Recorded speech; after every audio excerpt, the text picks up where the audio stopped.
BJP को लेके लोगों में बहुत रोष है क्योंकि लोग महंगाई से और बेरोजगारी से बहुत त्रस्त हैं पूरे देश में। लोगों को उम्मीद है कि प्रधानमंत्री उनके कुछ उसका समाधान निकालेंगे, लेकिन जब लोग टीवी ऑन करते हैं और प्रधानमंत्री जी को भाषण देते सुनते हैं तो वो देखते हैं कि प्रधानमंत्री जी गाली गलौज कर रहे हैं। लोग गाली तो नहीं सुनना चाहते। लोग ये उम्मीद करते हैं कि हमारे प्रधानमंत्री कोई पेट्रोल सस्ता करने की, डीजल सस्ता करने की बात कहेंगे, कुछ महंगाई से कोई रोजगार की बात करेंगे। प्रधानमंत्री जी अब खुल के बोल रहे हैं कि मैं आम इंसान नहीं हूं, मैं भगवान का अवतार हूं, मैं अपनी मां की पेट से पैदा नहीं हुआ, मैं इस पृथ्वी पे प्रकट हुआ हूं। आरएसएस अपना रुख साफ करे। आरएसएस चुप नहीं रह सकता। आरएसएस बताए कि क्या आरएसएस भी मानता है कि मोदी जी भगवान का अवतार हैं। सरकार चलानी है तो वो तो 300 में भी चल जाती है, तो 400 सीट चाहिए, 400 सीट चाहिए। तो इनके अंदर से पता चला कि ये रिजर्वेशन खत्म, एससी, एसटी और ओबीसी का रिजर्वेशन खत्म करना चाहते हैं। पंजाब में मुझे लगता है कि 13 की 13 सीट जनता मन बना चुकी है, क्योंकि पिछले 2 साल की जो हमारी सरकार है, हमने यहाँ पे बिजली फ्री कर दी, हमने यहाँ पे स्कूल बना रहे हैं ठीक, मोहल्ला क्लिनिक बना रहे हैं, हॉस्पिटल बना रहे हैं, बच्चों को नौकरी दे रहे हैं, रोजगार खूब दे रहे हैं। उससे जनता बहुत खुश है। तो 13 सीट आनी चाहिए। देश भर के हिसाब से अगर हम बात करें तो इंडिया ब्लॉक पर बीजेपी को लेकर क्या पसंद होगा आपको? बीजेपी कितनी सीटें जीतेगी इंडिया ब्लॉक में? बीजेपी को लेके लोगों में बहुत रोष है क्योंकि लोग महंगाई से और बेरोजगारी से बहुत त्रस्त हैं पूरे देश में। मैं अभी काफी घुमा हूं देश भर में। घर का खर्चा नहीं चल रहा, बच्चे बेरोजगार बैठे हैं।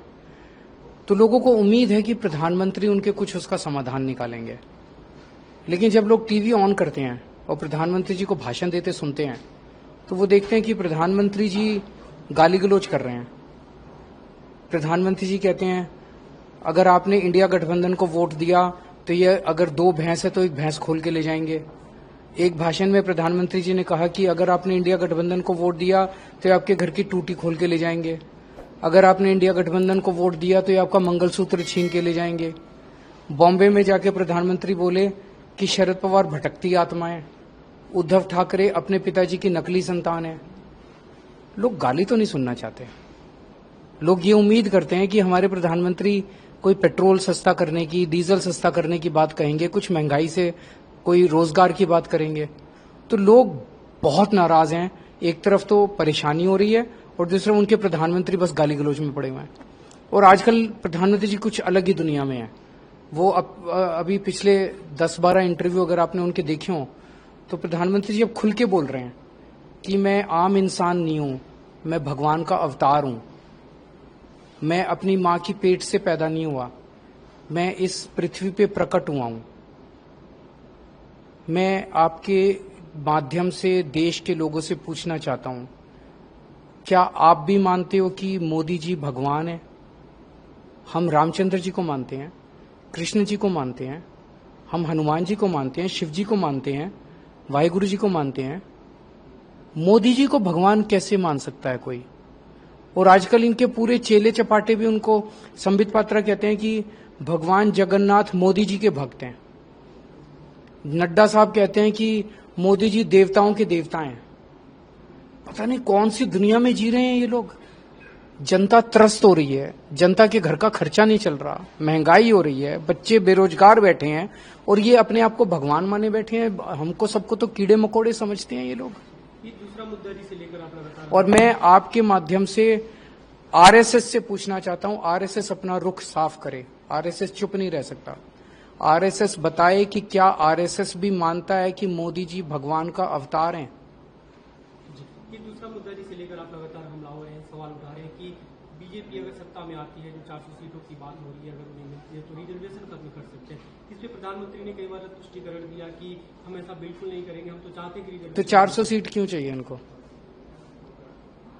400 सीट इसलिए चाहिए क्योंकि उन्होंने मन बना रखा है कि वो संविधान को पलट के और रिजर्वेशन खत्म करेंगे।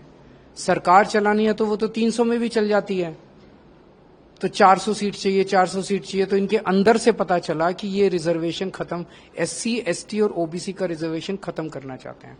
जब पकड़े गए तो अब वो मुद्दे को घुमाने की कोशिश कर रहे हैं।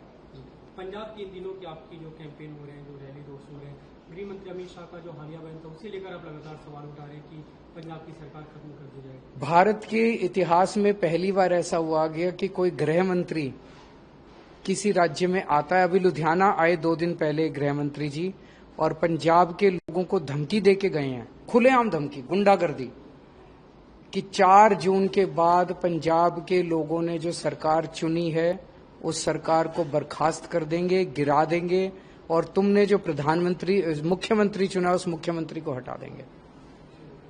कैसे हटा देंगे जी?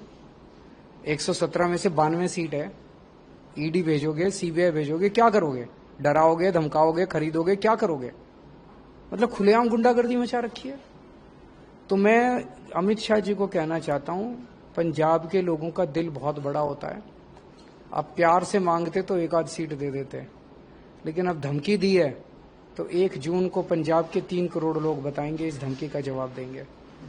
आपको 2 जून को जेल जाना था, फिर से तिहाड़ हुआ से, और सुप्रीम कोर्ट में अपील की गई थी, वहां से कुछ राहत मिलती दिखी गई, तो आप तैयार हैं फिर से जेल जाने? मैं बिल्कुल तैयार हूं, और मुझे फक्र है कि मैं जेल जा रहा हूं अपने देश को बचाने के लिए। भगत सिंह का चेला हूं। भगत सिंह देश को आजाद कराने के लिए फांसी पे चढ़ गए। मुझे अगर देश को बचाने के लिए इस तानाशाही और इस गुंडागर्दी से जो माहौल इन्होंने बना रखा है, कहीं सरकार गिरा देते हैं, किसी के एमएलए तोड़ देते हैं, शिवसेना के 2 टुकड़े कर दिए, एनसीपी के 2 टुकड़े कर दिए, सरकारें गिरा दी, सारे भ्रष्टाचारियों को अपनी पार्टी में इस तानाशाही के खिलाफ अगर मुझे 100 बार भी जेल जाना पड़े अपने देश को बचाने के लिए, मैं उसमें अपना गौरव महसूस करूंगा।